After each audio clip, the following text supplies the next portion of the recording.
y'all. So I'm going to read y'all a list of common people that God used. So Jacob, 1, he was known as a deceiver. Genesis 27-28.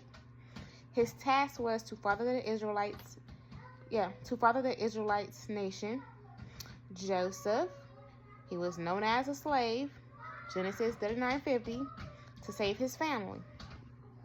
Moses, known for prince in exile, a shepherd, and a murderer.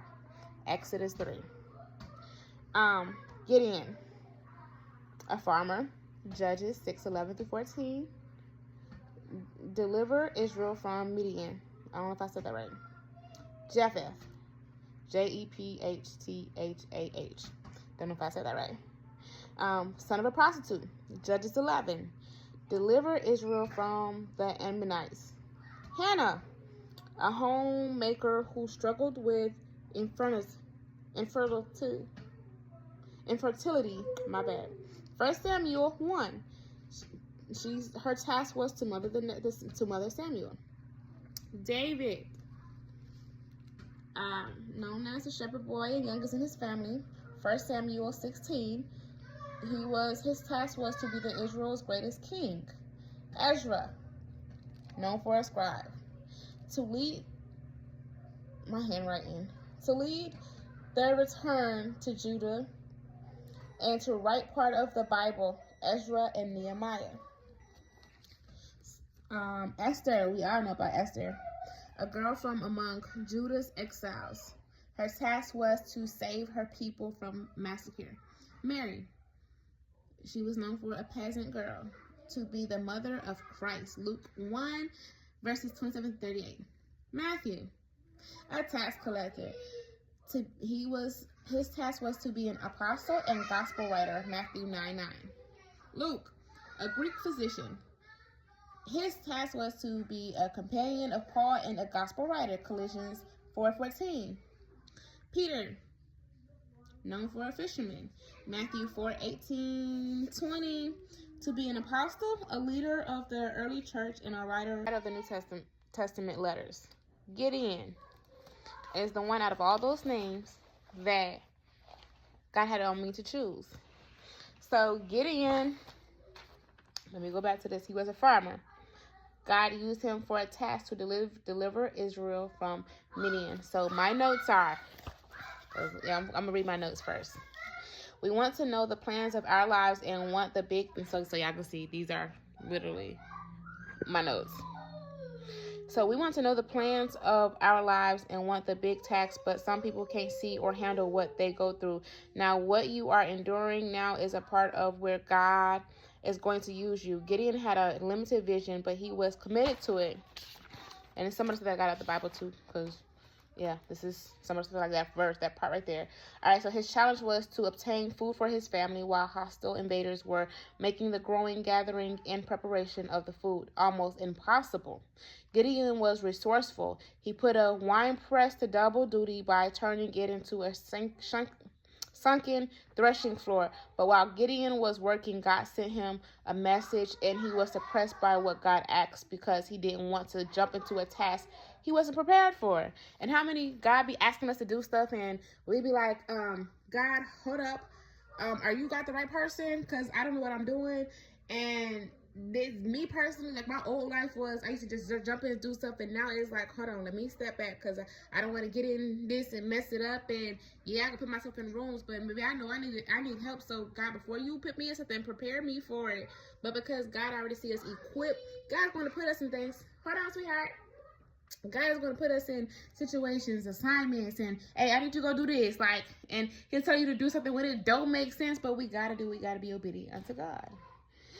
So Judges 6:15-16 is for all that. And Abimelech, son of Gideon, threw a concubine. Oh no, this is it. I think I just wrote this. These are just my notes. Please just bear with me. So Abimelech, son of Gideon, threw a concubine that brought much grief and tragedy to both Gideon and the nation of Israel. Okay, so I think that was the key verse. Okay, so Gideon's downfall was he was he was good at, you know, he was resourceful, but his downfall was Abimelech. So he was a son through a concubine, and it brought grief, and it brought him into his death. So we also, no matter how much resourceful we are, like God can use us, but sometimes because we get in the way of things, like Abraham and Sarah, they brought Hagar into a situation, but with Gideon, because he had a son through a concubine, it brought much grief and tragedy to both him and the nation, because I think when Gideon died, his son, I think he just made things worse because of the hate that he had for his situation and what happened to him. So come out, don't get me, because like, listen, when I say God, this is one of those situations God had me in, like God put me in a situation. He want me to do this, but like when you're like born out of wedlock and everything is going against you, and it's just like you're looked at different, you don't fit in, and when life happens to you, don't allow that to bring hate upon your heart. And I think that's why this one stuck out so much, because I don't know much about, I'm going to be honest, I don't know much about the story. I'm just doing what God asked me to do, and that's what he told me to choose, and I did. He was resourceful, but it's things that we do in our lives that, you know, can cause issue. Gideon's issue was he had a son through a concubine, and it caused tragedy for him because he died, and his son led the nations to their own death or to their own demise. And the notes that I have for that is, listen, like I said, I'll be writing. Don't let hate or the way your life happened to be only make you want power to ruin the lives of others, because it will be the death of you, especially when you want power without God. Okay, so yeah, and my life, like, everything that happened to me, I use as a positive. So Abimelech, he wanted power so much that he got the power, he got everything, but yet he still ruined everything around him. He wanted power for revenge, when we all know that God is the only one that's supposed to revenge anything.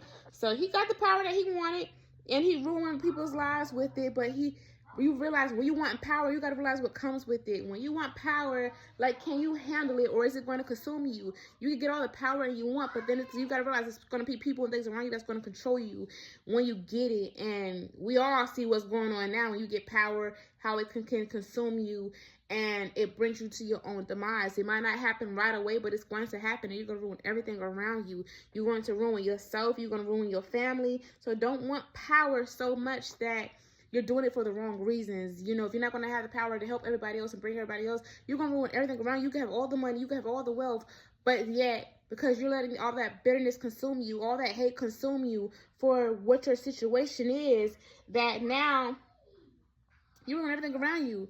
You see your father is a man of God, or your mother is a woman of God, and yet you choose to go the other way.